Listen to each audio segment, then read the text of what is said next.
How to Fail at Almost Everything and Still Win Big. Kind of the Story of My Life.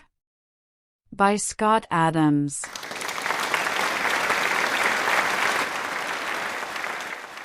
Chapter 5.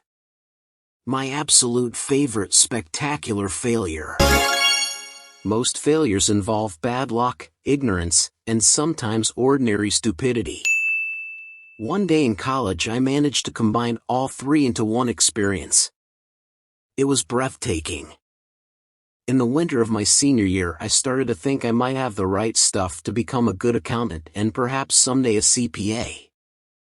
I figured that career path would be a good way to learn the innards of business from the numbers side.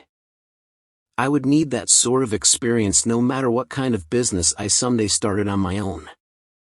All I needed was an entry-level position with one of the so-called Big Eight, at the time, accounting firms. I managed to line up an interview in Syracuse, New York, a 2-hour drive from campus. The day of the interview featured a typical upstate New York, half-blizzard, with ass-freezing temperatures. I decided I didn't need a jacket for the trip because I was only going from building to car and back. This was only one of the remarkably stupid decisions I made that day. My second mistake was not realizing I should wear a suit and tie to an interview with an accounting firm. I figured they knew I was in college, since it said so on my resume, so why not dress like a college student?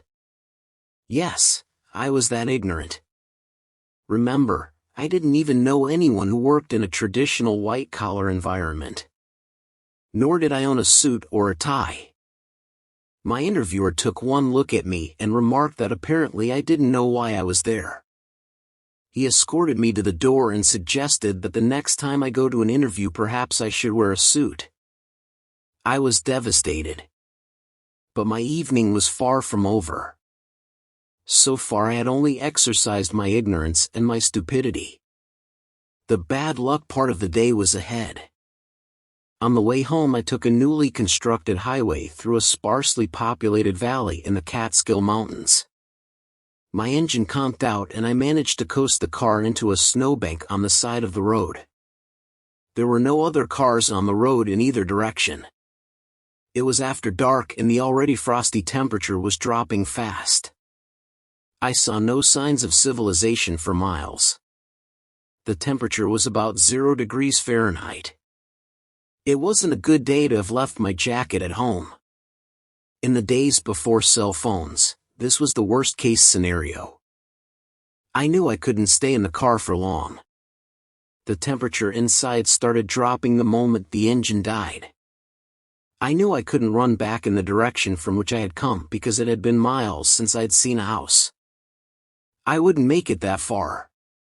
My only hope was to run forward and hope there were homes around a bend or over a hill. And so I started running.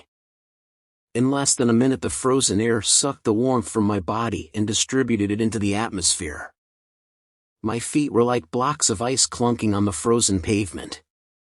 My breath formed cumulus clouds around my head.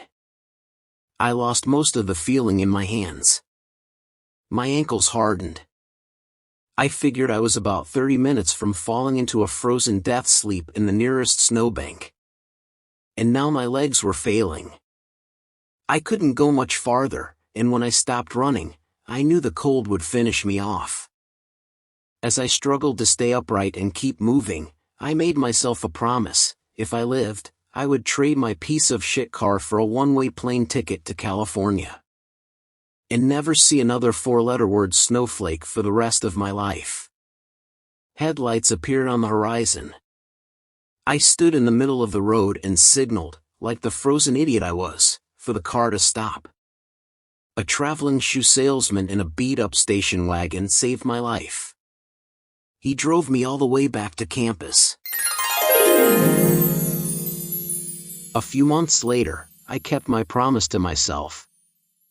I traded my car to my sister for a one-way plane ticket to the vibrant economy and easy climate of Northern California. It was the smartest decision I ever made.